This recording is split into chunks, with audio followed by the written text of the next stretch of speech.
Hello বন্ধুরা, আশা করি তোমরা সবাই ভালো আছো। আর এখন বাজে হচ্ছে সকাল 8টা। আকাশে প্রচণ্ড মেঘ করেছে, মনে হয় বৃষ্টি হবে আর মিকি সোনার স্কুলে যাওয়াটা বন্ধ করে দেবে। মেয়েটা প্রায় 1 মাস ধরে স্কুলে যেতে পারছে না। যদিও আজকের ভিডিওটা আমি বানাতে চাইনি, কিন্তু দুঃখ কষ্টে ভরা জীবনযাপন তোমাদের সাথে শেয়ার করতে বাধ্য হলাম। কারণ বর্ষাকাল আসতে না আসতেই শুরু হয়ে যায় আমাদের দুর্দশা। চেবড়ি পেকনিছড়া তারামা মন্দির সংলগ্ন এলাকা। মেন রোড থেকে প্রায় 70 হাত লম্বা হবে রাস্তাটা। এই রকম রাস্তা দিয়ে আমরা কাজে কর্মে যাতায়াত করতে পারছি না।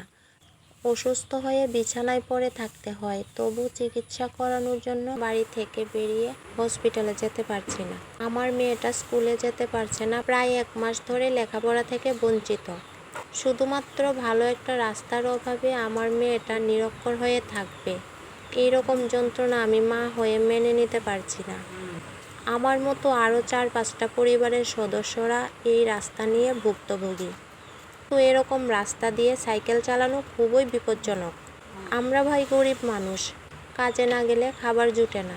কাজে কর্মে যাতায়াতের সুবিধার্থে আমাদের জন্য ভালো একটা রাস্তা ভীষণভাবে প্রয়োজন। যদিও পঞ্চায়েত থেকে বলা হয়েছে রাস্তাটা করে দেবে, কিন্তু বর্তমানে দাঁড়িয়ে সাইকেল নিয়ে কাজে কর্মে যাতায়াত করা সম্ভব হচ্ছে না। যেহেতু আমার হাজব্যান্ড খোয়াই মার্কেটে জব করে, তাই সাইকেল নিয়ে যেতে হয়। পেটের দায়ে আমার হাজব্যান্ড কিছুদিন আগে পর্যন্ত সাইকেল কাঁধে নিয়ে রাস্তা পার করেছে, কিন্তু এখন আর ওনার পক্ষে সম্ভব হচ্ছে না শারীরিক অসুস্থতার জন্য। তাই সংসারে অভাব অনটন আরও বেশি করে দেখা দিয়েছে।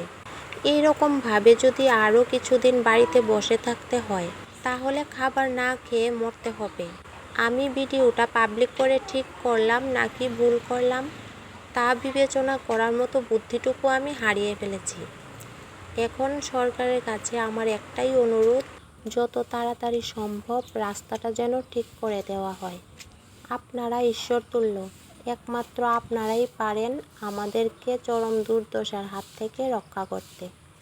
রাস্তাটা তাড়াতাড়ি ঠিক করতে পারলে আমাদের মতো আরও 4-5টা পরিবারের সুবিধা হবে। বাচ্চারাও রাস্তা দিয়ে নির্ভয়ে স্কুলে যেতে পারবে। তবেই তো শিক্ষার আলোয় আলোকিত হয়ে উঠবে বাচ্চাদের ভবিষ্যৎ।